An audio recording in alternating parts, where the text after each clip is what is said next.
Bonjour à tous. Alors, je suis ravie d'être ici aujourd'hui et je remercie Clémentine de m'avoir invitée. Je suis super stressée. C'est la première fois que je prends la parole comme ça devant autant de gens.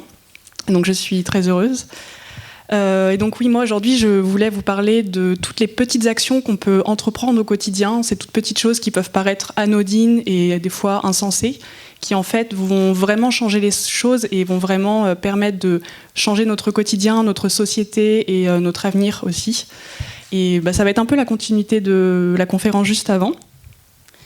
Et donc pour vous parler de tout ça, il va falloir que je vous raconte un peu mon parcours, puisque moi mon parcours est issu de toutes ces petites actions que j'ai entreprises au quotidien. Donc je vais vous parler de ça. Et donc il y a en fait à peu près un tout petit peu plus de 3 ans, j'ai traîné sur YouTube. Je cherchais une vidéo qui aurait pu me montrer comment refaire pousser mes cheveux, parce que mes cheveux ne veulent pas pousser. Et donc j'ai cherché une solution naturelle pour essayer de les refaire pousser. Et je suis tombée sur une vidéo d'Alice Boucher, qui est présente sur le festival, qui montrait qu'on pouvait se laver les cheveux avec un œuf. Et donc cette vidéo a fait un déclic pas possible. En fait, elle a complètement changé ma vie, c'est le cas de le dire, puisque aujourd'hui je suis là et il y a 3 ans, j'étais pas du tout concernée par l'écologie et je faisais pas du tout attention à tout ça. Et en voyant cette vidéo, forcément déjà j'ai essayé d'aller me laver les cheveux avec un œuf et ça marche très très bien. J'avais les cheveux super propres. Et je me suis dit mais c'est incroyable parce qu'en fait là je me suis rendu compte qu'avec cette simple œuf, on pouvait se laver les cheveux et je me suis dit mais jamais, on nous le dit pas, c'est des choses qu'on ne sait pas et à la place on nous vend des produits tout emballés un peu cracra dans les supermarchés et on nous fait pas du tout la promotion de ces choses un peu incroyables qui fonctionnent et qui sont naturelles, simples et magiques en fait. Et donc j'ai eu un espèce de déclic en me disant mais du coup si un œuf peut nous laver les cheveux, il doit y avoir plein d'autres choses comme ça qui doivent permettre qui doivent fonctionner et qui doivent être un peu, du coup c'est un peu hors norme. Et je me suis renseignée et j'ai découvert tout ce monde de la slow cosmétique, du naturel, de tout ça. Du coup j'ai fait toute la chaîne d'Alice Boucher, j'ai suivi d'ailleurs tous ses tutos. Et donc j'ai commencé à me poser des questions sur mon mode de vie, sur la manière dont j'interagissais avec la société, tout ça. Et donc j'ai commencé à vouloir arrêter de mettre des produits chimiques sur mon corps. Donc j'ai commencé je me suis sentie comme une chimiste dans ma salle de bain et j'ai tenté tous les tutos d'Alice. Et ça a été une vraie révélation. Suite à ça, j'ai voulu aussi arrêter tout simplement de manger des produits industriels, de retrouver une alimentation saine et équilibrée. Donc je me suis tournée vers le bio, le local, j'ai commencé aussi à manger de saison. Je me suis tournée vers des producteurs qui étaient proches de chez moi, qui cultivaient de manière locale, et donc j'ai arrêté de consommer aussi dans les supermarchés. Et donc déjà, rien qu'avec ces 2 actions qui avaient un lien, je me suis rendu compte que je réduisais énormément mes déchets. Et donc ça a fait aussi un petit déclic dans ma tête. Je me suis dit, mais mince, c'est fou, tout ce qu'on consomme comme plastique, tous ces déchets qu'on a au quotidien.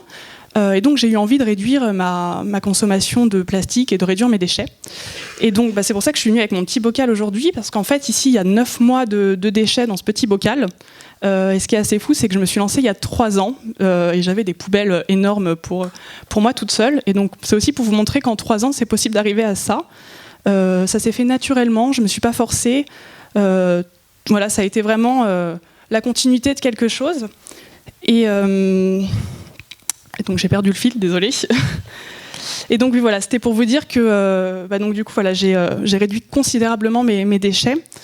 Et tout ça, c'est une démarche globale en fait. Ces 3 choses que j'ai entreprises dans ma vie m'ont fait prendre conscience de plein d'autres choses en fait. Plus je me renseignais et plus j'avançais dans ce mode de vie que je venais de découvrir, que j'ai trouvé incroyable, et plus j'ai envie d'aller loin, plus j'ai trouvé de liens entre les choses. Je me suis même, moi qui n'étais pas du tout intéressée, je m'intéressais pas du tout à la politique, ça me faisait peur. J'ai commencé à m'y intéresser de manière plutôt quotidienne, dans le sens où les choix que j'entreprenais étaient des choix politiques aussi, puisque j'entreprenais des actions qui avaient du sens pour moi, qui contribuer à quelque chose, à une société plus juste et à quelque chose qui me convenait mieux. Et suite à ça, donc j'ai continué dans cette démarche, continué à avancer dans ce nouveau monde que je découvrais et j'ai entrepris des toutes petites choses comme avoir un lombricompost chez moi, une chose que j'aurais jamais imaginé avoir un jour chez moi, je ne savais même pas que ça existait au début. Et il faut savoir que j'ai un 20 mètres carrés à Paris, que j'ai pas de balcon et que j'ai un compost chez moi, que ça se passe très bien, que tout va très bien et que c'est pas impossible. Il y a quelques temps aussi, j'ai voulu poussé encore la démarche un peu plus loin et je me suis rendu compte que mon frigo était allumé quasiment pour rien, puisque j'y mettais juste mes biodéchets et ma moutarde, qui n'a même pas besoin d'être au frigo.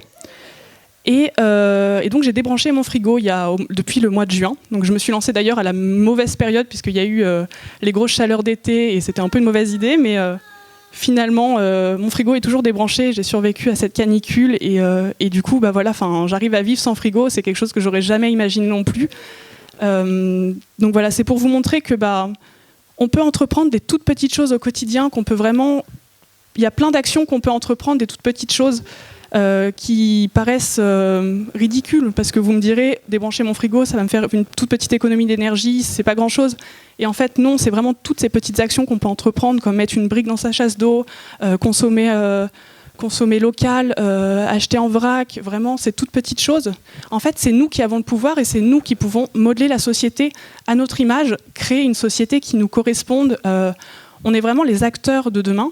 Et on pourrait penser souvent que c'est les grosses entreprises et les grosses sociétés qui tiennent les rênes de tout ça, et en fait, absolument pas. Parce que c'est nous, les acteurs de cette société.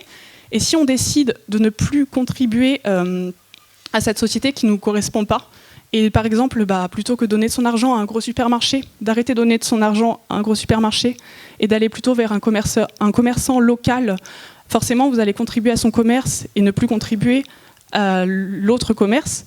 Et donc, vous allez forcément, l'aider et développer la société dans ce sens-là. C'est vraiment nous qui pouvons tout changer. Et moi, je peux vous dire qu'en changeant de mode de vie, déjà, je me suis sentie beaucoup plus libre. Je me suis sentie beaucoup mieux. J'ai l'impression d'avoir vécu une vie parallèle avant, d'avoir vécu une autre vie et que j'ai découvert ma vraie vie. Enfin, je me suis sentie libérée d'un poids pas possible. J'ai repris confiance en moi parce que j'entreprenais des choses qui avaient du sens. J'ai vu l'influence aussi que j'avais autour de moi, puisque j'ai beaucoup d'amis qui se sont questionnés sur mon mode de vie, qui m'ont posé des questions, qui ont voulu faire un peu pareil, qui se sont mis au vrac, qui commencent à se poser des questions, qui ont arrêté de manger de la viande, on fait plein de petites choses comme ça. Et c'est juste pour vous dire que ne pensez pas qu'on ne peut rien faire, c'est vraiment nous tous réunis, on crée une communauté, une équipe en fait, et on peut vraiment tout changer à notre échelle, par des toutes petites actions qui sont toutes simples, et que c'est pas impossible du tout. Voilà, merci.